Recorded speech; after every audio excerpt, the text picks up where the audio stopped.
Ngayong gabi, sa Cayetano in Action with Boy Abunda, walang Pasko kung walang pamilya. Kaya't laban ng mga nanay, tatay at mga anak ang aaksyonan natin ngayong gabi. Dalawang teenager, isang 15, isang 16, ang nag-ibigan na nagbunga ng isang sanggol. Ngayon nagtatalo ang kanilang mga nanay. Kanino titira ang mga underage na ama't ina, pati na rin ang bagong silang nilang baby. Napakasinungaling yung babae niya. Ang hirap po sa isang magulang na parang kine-question nila ako sa pagpapalaki sa anak ko. Nalalaman ko, Tito Boy, nagiinuman sila ng alak, pero bang daya pa yun ng apo mo, nag-iisa na lang? Wala na po akong magawa. Ano pang gagawin ko? Gigigil ako sa'yo.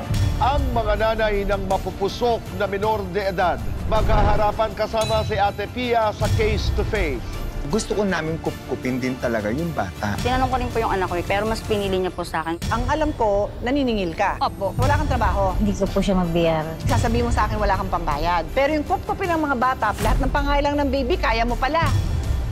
Isang manggagawa, nagtrabaho para kumita at masiguro ang kinabukasan niya at ng pamilya. Ngunit kanyang nalaman, ang kanyang employer hindi inihuhulog sa SSS ang kinakaltas sa kanyang sweldo. Anong nangyari sa kanyang naipong kontribusyon? Bukod do sa akin, ang mga employee po ng mga pinagpatanggal po nila, hindi po talaga nakareceive ng mga tamang benefits sa kanila. Kapag ka ikaw ay nasa SSS at hindi naghulog yung employer, yung benefits makukuha mo pa. At si Ate Pia, binisita ang mga nanay, kababaihan at mga estudyante sa Iloilo. Anong magandang kinabukasan ang kanilang haharapin? Ating malalaman. Ang pagmamahal ng mga magulang ang unang bumubuo sa pagkatao ng mga anak. At isang pambihirang magulang, isang ama, ang aalalahanin natin ngayon dahil sa kanyang pagmamahal sa mga anak. Kasama sina Ate Pia at Kuya Alan. Senator Rene Compañero Cayetano, his daughter's first love, his son's first hero. So, marami talaga akong natutunan sa aking ama, no? Pero siguro, if isa-summarize ko siya sa top 3, number 1 is never give up.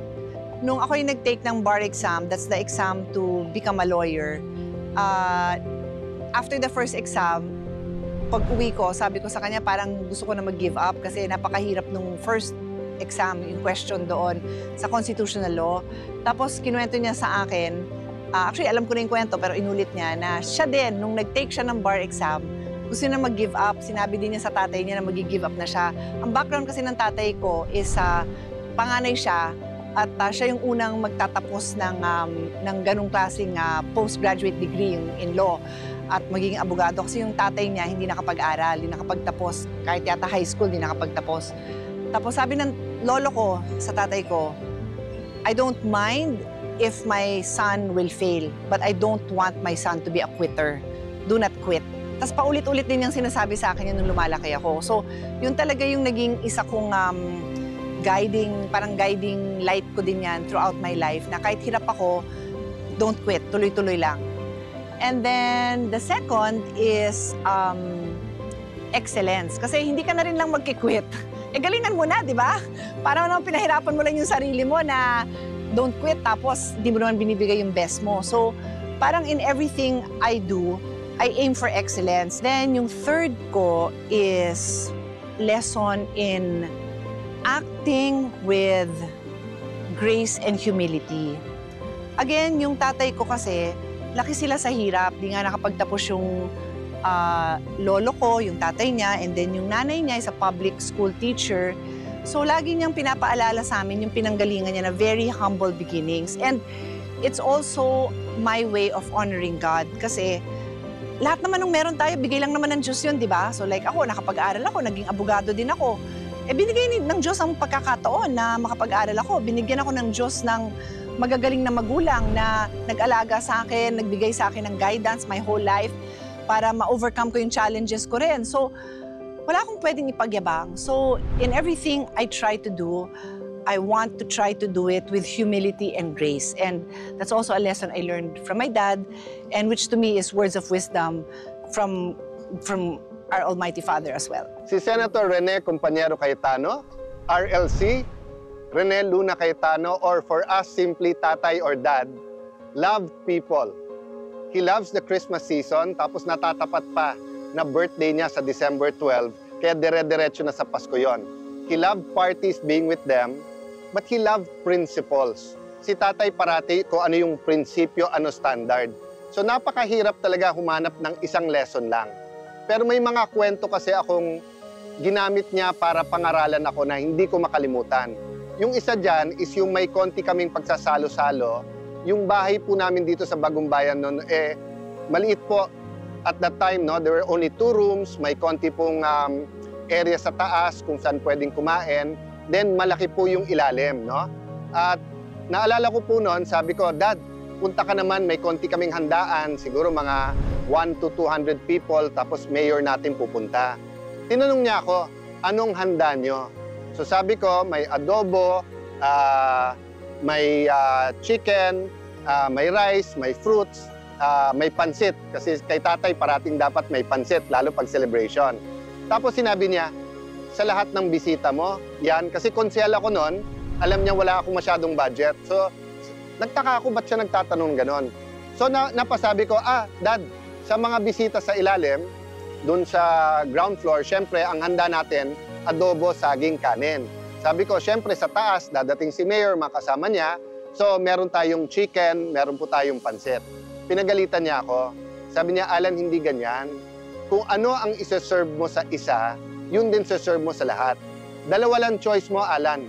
VIP lahat o walang VIP. Nasubukan ko siya noon nung isang beses, Sunday, nag-golf siya, nandun siya sa veranda ng golfers, pinuntahan ko siya. Never ko na-experience na ginising ko tatay ko, kumatok ako sa kanyang kwarto, sa banyo, o kaya dun sa opisina niya, na hindi ako sobrang welcome. So nakita pa lang niya ako, tinawag niya ako, lumapit po yung waiter, yung parang supervisor. Sabi, Sir, bawal po dito ang minor, bawal po ang below 18. Tinignan siya ng daddy ko, sabi sa kanya, tama yan, very good. Tapos sabi niya, Alan, bawal ka dito, next time, patawag mo na lang ako. Kasi yan, no, nakita mo yung sign. Tapos tumingin siya doon sa waiter, sabi niya, susunod kami dyan pare sa patakaran nyo, ha? Pero siguraduhin nyo, wala akong pakialam kung anak ng presidente yan or kung anak ng inyong janitor. Ang bawal sa isa, bawal sa lahat.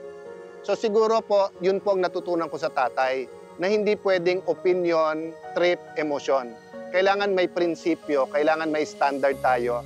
At yung isang standard na minana ko sa kanya, yung tingin niya sa tao, di ba? Ang Diyos ang tingin sa atin, pare-pareho eh. Pare-pareho tayong anak. Ang tinitignan po ng Diyos ay yung puso natin.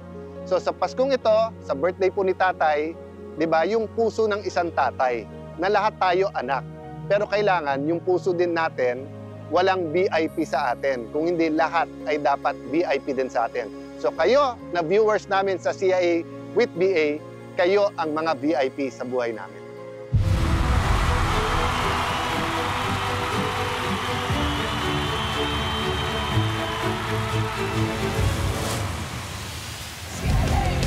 Aksyon noon ni kumpanyero, itutuloy natin ngayon.